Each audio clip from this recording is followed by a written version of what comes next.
Hey everyone, welcome to Beyond Systems. My name is Egwin.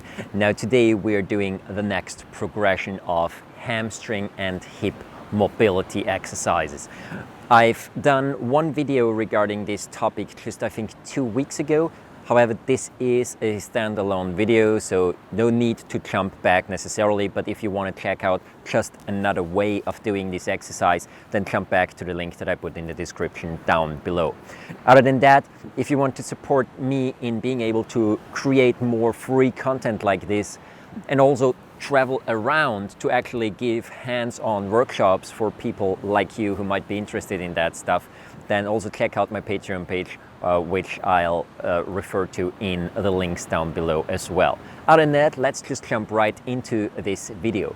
Last time we've been talking about an exercise that starts in a more than shoulder width stance. The inside edges of the feet are parallel, and that's also the starting position for us right now as well. Very important here is that we unlock the knees, so they are slightly bent, and now we tilt to the front in our hip joints. Really make sure that it's not a rolling motion of the spine, it's rather really a tilting motion in the hips. So far so good. This is still stuff that we've done the last time. Now from here we're gonna simply lift a little bit back up, shift the weight to one side, turn the leg out, and now tilt down in the hips once again.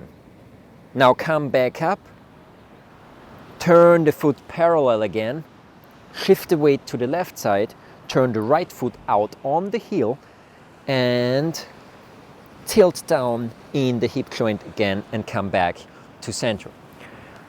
Let me show you this whole exercise from a different perspective, so from a different angle. When we are in this position here, I have this tilting aspect.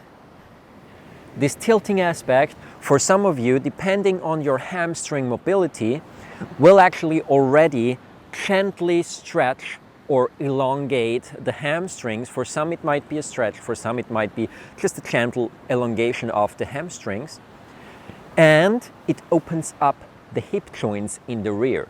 However, till we are still in a standing position and not in some sort of passive stretching position somewhere on the ground, we also work on coordination. We also work on really how to tune into the body to coordinate the muscles properly. So from this position, tilt down, make sure that your spine is in neutral. You really only tilt in your hip joints. From here, come back up, shift your weight to one side, turn the leg out on the heel, and tilt back down again only with your pelvis.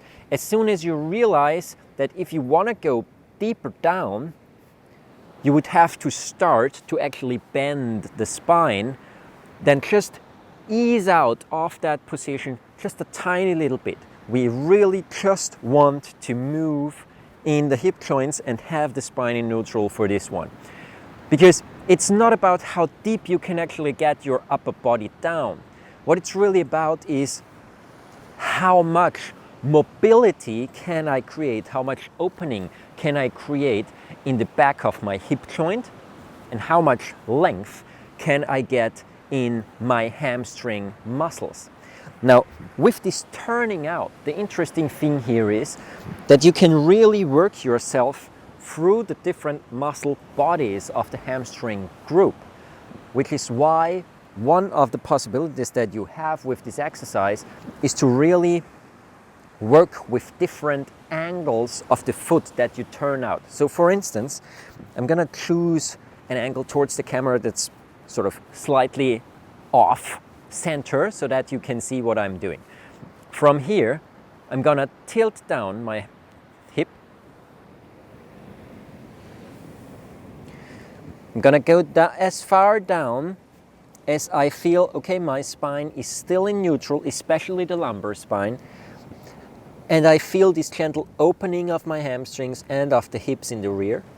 Now I come back up shift my weight to the right side, turn the left foot out, say 20 degrees, place the ball of the foot back down, and tilt in my pelvis back down.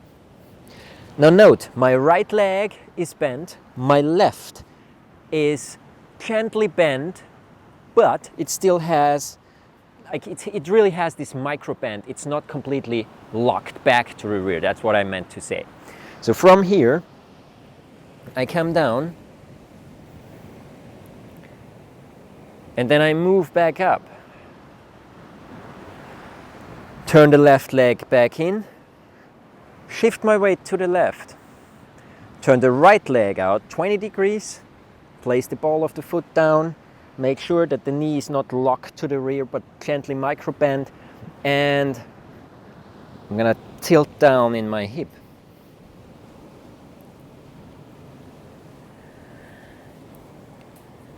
Then I'm gonna move back up, move the right foot in, shift my weight to the right, turn the left foot out, say for instance 90 degrees, and once again tilt down in the middle with my pelvis.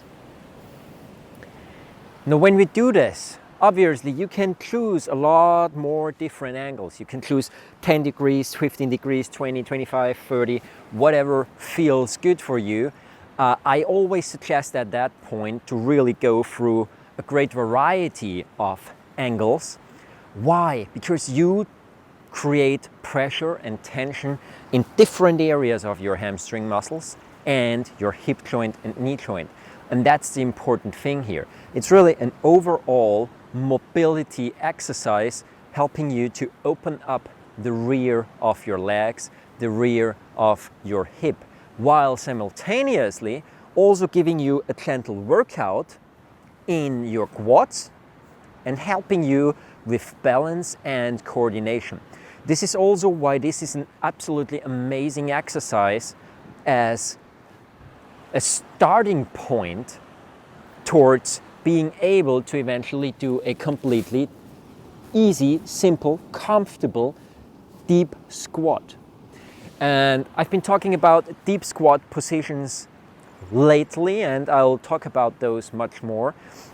This is one of the quite simple progressions that you can use to actually build, for once, mobility in your hips, in your knees, the coordination around your hip, knee and ankle area to stabilize the leg from swaying to the left and to the right while you're bending it, while you're putting pressure on it.